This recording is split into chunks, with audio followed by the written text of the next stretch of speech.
Good morning, Eagle Nation. It's a Friday. It's a Friday. And we have a lot of folks out today. But before we get to that, it is the 123rd day of school. It's the 25th of February. Wherever you may be, please stop and stand. Let's rise together for this morning's Pledge of Allegiance.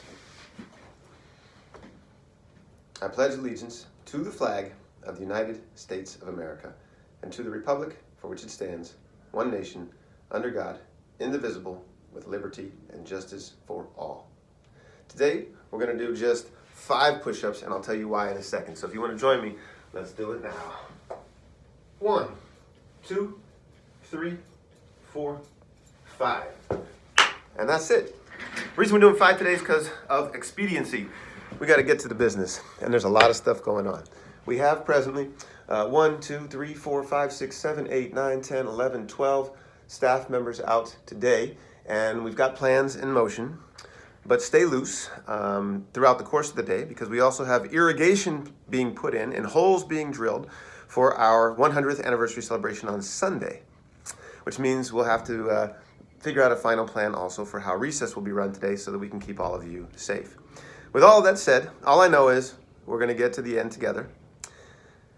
Students, be supportive of each other and of your teachers today by cooperating and by following directions. We need you to be flexible, and we need your help today. Teachers, I encourage you to please do the same. Stay loose, stay flexible. We're going to need your help to get to the end of the school day today, and we will do just that. We do have a lot of essays that were submitted. Look at all these essays that were turned in, and I had a chance to read all of them, but I didn't have a chance to even finish my own. Good news is I said they were due on the 25th, which is this Friday, it's today, but we actually have until the 28th. We have 2 more days in February. So I'm going to give till anybody else that hasn't submitted your contest, your essays, you have until Tuesday the 28th. I'll finish my essay. You can finish yours. We've got some excellent essays, though, and I may ask some of you if you're interested and willing to read your essay and part of our celebration on Sunday if you're coming to celebrate the Ralph Waldo Emerson birthday. I hope that you do, and I'll come swing by your classroom at some point today and might tap you on the shoulder and say, hey, would you love to read? Because we'd love to have you do it. With that, as we continue our celebration of Black History Month, if you didn't already hear, President Biden chose Ketanji Brown Jackson for his Supreme Court nomination. She is a well-regarded federal appeals court judge who, if she were confirmed or is confirmed, she would make history by becoming the first Black woman to serve as a justice.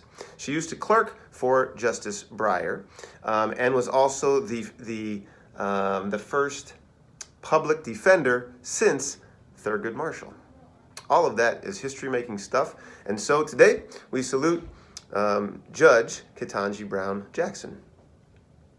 With that, let's get to some words of wisdom so you can get to the business of teaching and learning today. And it's on the topic of wisdom, respect, and even apologizing.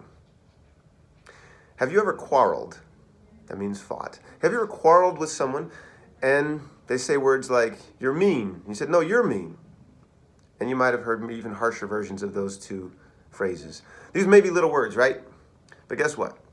Sometimes those little words, sometimes even little words that are more even more emphatic than those, can be hurtful. Listen to these little words by Leslie B. Flynn. This is a poem. I'm sorry, so am I. Thus the little quarrel ended. Thus by loving little words, 2 fond hearts were mended. Just 2 little words, I'm sorry, can mend so much. Why? Because when we say we are sorry, we are taking responsibility for our words and actions. We are telling the other person that we know what we did was wrong and we feel bad about it. In fact, in the restorative practice, there are 3 steps. The first of these 3 steps is to say, I'm sorry. The second of these 3 steps is to promise for the future. For example, I promise I won't do that ever again. And the third step in the restorative process is to ask a question to the person who's been harmed. What can I do to make this up to you? I'm sorry. I promise. What can I do to make this up to you?